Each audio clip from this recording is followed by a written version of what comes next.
All right, everybody, thank you for jumping on with us for our Tri-State Trends podcast. I got my man Glenn Walton, who I had a fantastic time getting to know a couple weeks ago, and excited to have him on the podcast. Elite producer of FFL Imagine Financial, and these guys are crushing it, coming off of a grand opening in their new South Bend office. So I'm excited, man, to have you on, Glenn, and to talk about some of the things that are going on in your world. How you doing, my man? I'm doing good. Thank you, Mark, for having me on, man. It's a real honor. I really appreciate that. But yeah, excited, super excited. My man. Well, obviously, I want to start with the grand opening, but really, before I do that, let's do that. I mean, that was an electric event, man. And this is the office you report to, right? Every day, yes. Yeah, absolutely. And Yeah, every day.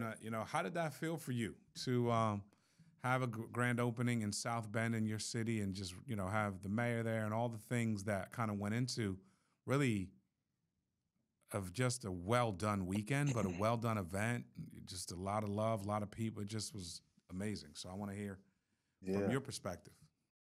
Yeah, it was still surreal. It was so surreal for me, and I know for the whole Imagine crew, um, because 7, 8 months ago we wasn't even thinking about something like this. But fast forward, being an entrepreneur, it definitely opened up our eyes to be able to uh, bring more of um, a service and a need to South Bend and downtown in the heart of it is amazing to have that. Um, it was so much love that came out. People came out like yourself, Joe, Gabe, Matt, Mike, Mindy. A lot of people came to show us love and support that um, to root us on, and that was amazing to see that and to feel that love, to genuinely feel that love. It wasn't no fake love; it was real, genuine, and so that just gives us more momentum to keep going up and keep getting better and keep doing what we do, and which is to serve our community. Yeah, man. Wrapped by the Notre Dame whooping of USC. I mean, you can't be mad at that. No, Dude, can't be what a mad at all. town. What a town, what a community. Really cool. Never been to South Bend, so that was, an experience in and of itself. But what are the visions you have now? You guys have the office. What I liked about it the most was that, South Bend is a small town. It's really defined by this college, from what I Yeah, know. From an outsider's perspective, it's defined by Notre Dame being in South. That's all I ever knew about South. I never knew nothing about South Bend. I go into the city, and now we have an agency that's from the area. Y'all are from South Bend, and you have an office, a grand opening in your city. From a future standpoint, and what you guys how you feel. You have real love for your community. What is the trajectory of that for you? so looking at it moving forward, I mean, we want to uh, continue to grow our agency. This is just the first stop as far as having a location in downtown South Bend. We want to be able to branch out to other areas as well, like Mishawaka and Granger and Elkhart and those areas, to be able to uh, expand our business, as well as give other entrepreneurs and people an opportunity and be able to serve our community the best way we can. No doubt about it. So, all right, cool. But what's interesting about your story is your backdrop, like where you're coming from and how you actually found Family First Life. If you can share that, then I want to get into some of the stuff you're doing from a production standpoint and maybe some tips to help some people. Yes, sir. So, Mark, for the past 10 years prior to this, I was in the car sales business, and I was a number one salesman for, I would say, 7 out of those 10 years. Um, and when my buddies, and I actually went against Andrew and Greg in those sessions, but when they left, they talked to me about it, and I was very skeptical and hesitant about it, the transition, because I have a wife and 3 kids, and so I just want to make sure, as a main provider, I want to make sure I was doing something that wouldn't put them in jeopardy. Right. And so, as looking Was from there the outside, pressure? Was there pressure from your wife? Where were you at with that? Because those aren't the Yeah. easiest decisions all the time. Yeah, no, we've been praying for God to open up our eyes and open up because I knew there was more than just me selling cars. Right. I knew there was something different out there. And so I asked him to just show me a different outlet. If you want me to stay in cars, I'll stay in cars. But if there's something else, we prayed about that. And at first I didn't see it, what he was showing me. It took Greg to reach out to me. We would have Sunday fun day. So after service, we would have all of our family come and we would cook and do a potluck and just really just hang out. And it took us to have a real good conversation and for me to see their production and to sit in and to shadow Andrew and their day to day for me to make that commitment. And then I jumped all in. I quit my job. I didn't even give him a 2 weeks notice. I quit and then I did the test and I got licensed within 3 weeks. I was like, I'm out. When Greg and Andrew got me on the phone with you, what stage were you in? Because that was probably May. That was in May. Yes, sir. What Yes, sir. stage were you in? What stage of the processing were you in? Were you already you already made the decision? Were you thinking about making the decision? Like, were you just wanted to hear from someone who had been in the industry long? Like, where were you at? Yeah. So in May, we had just had our daughter, our third child, our daughter. And I was half in. The more I was talking, I had talked to you. Um, and I was like, okay.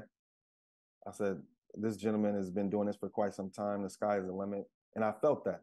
You didn't know me from Adam, and just to be able to spend that time with me and just talk to me and kind of um, let me know what the possibilities could be, it grew. And then Mm. I just really made that decision. I asked my wife the day of, called her and said, "Hey, babe, um, I'm gonna quit. Are you okay with that?" And she was like, What kind of question is that?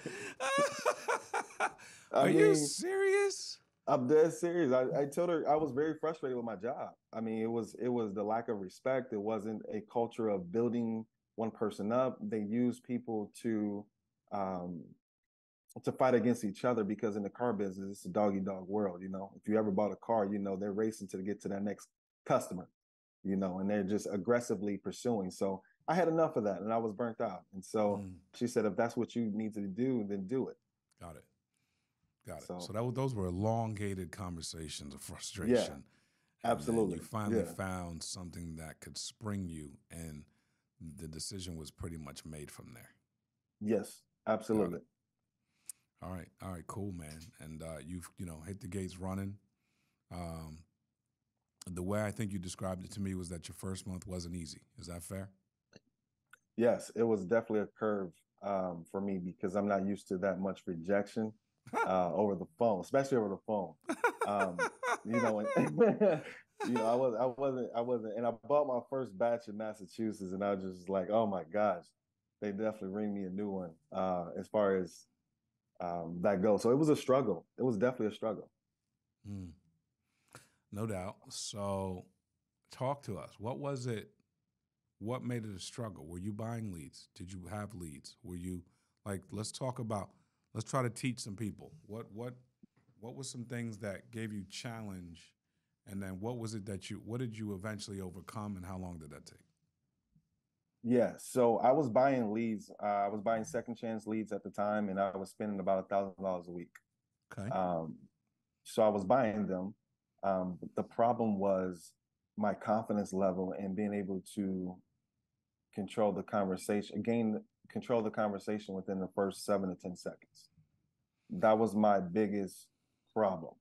Um, and because I'm from a salesman background, I'm used to he ha ha and then eventually getting to the conversation. Well, you have roughly 15 seconds, 20 seconds before the customer hang up on you. So you have to capture their attention right away.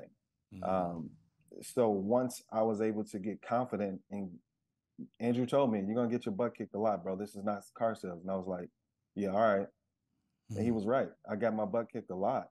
And I just kept persistent and I kept being persistent and kept showing up and continue to reach out to, Greg and Andrew. And I was talking to Mindy and Chelsea, people who have done it before. And eventually something clicked to where I started becoming more confident and switching my approach on how I converse with the clients, and it started becoming more natural. It wasn't scripted.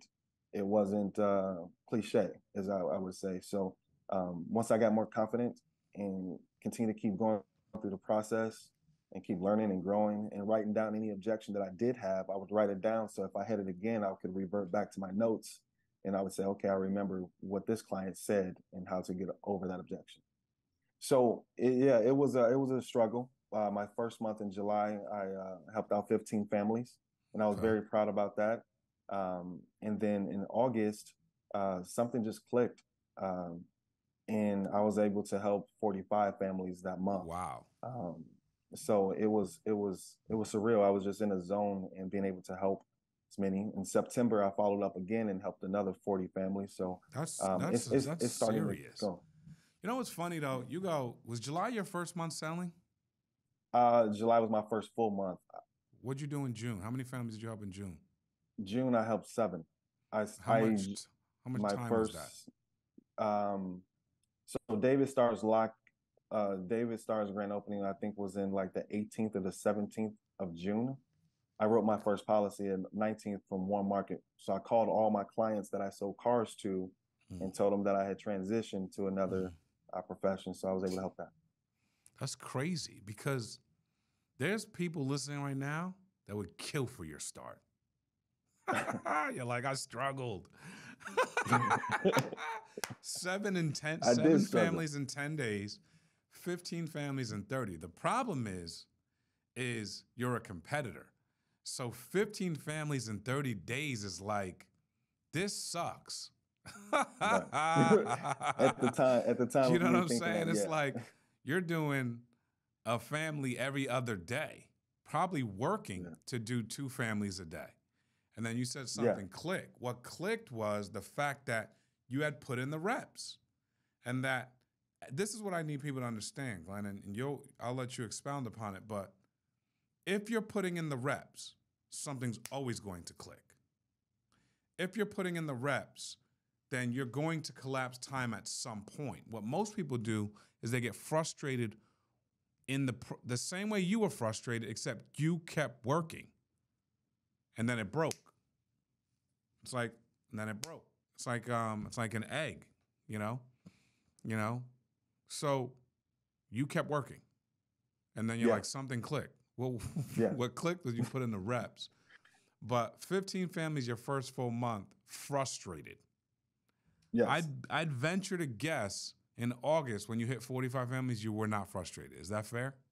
I was not frustrated. No, I was not frustrated. I didn't even believe the numbers because I was like, wait, that's no, I didn't do that. And sure enough, I did. And once I realized, Sean might put it out there, the first 200 get on the cruise, I said, okay, I got to step it up. And that was the challenge that I needed to be able to get on Mm, to qualify for the cruise. that's And huge. so I've been trying to tweak and find little things to keep me motivated because in this business, it can be mentally draining and exhausting. Not physically by any means, but mentally. But I find little glitches and stuff that I need to work on to make sure that, I uh, perfect this craft and also putting the client in the best position possible. That's incredible. I love the evolution. And you're right. People find ways to let the mental part of this business frustrate them and take over them. Right. Is this a challenging business? Mentally, yeah. Like you said, not physically, but mentally. So, but what if you said, I'm going to deal with the mental stuff. I'm going to deal with it, and I'm going to continue to grow through it. I'm going to use the mental stuff as learning experience. I'm going to use the mental stuff to continue to reach my goals. I'm not going to let this stuff knock me out the box. Bro, you have no idea how bright the future would be. Because, and like I'm talking to multiple people, but that's what I did. And that's what a lot of the highly successful people in this industry do. It's all mental for us too. But we compartmentalize it better than others. So that's what I see you doing with this start that you've had, where you're averaging 40 families a month and you're helping people. I would encourage you to not to outwork the mental frustrations of any part of this business. And that's also a message to someone listening.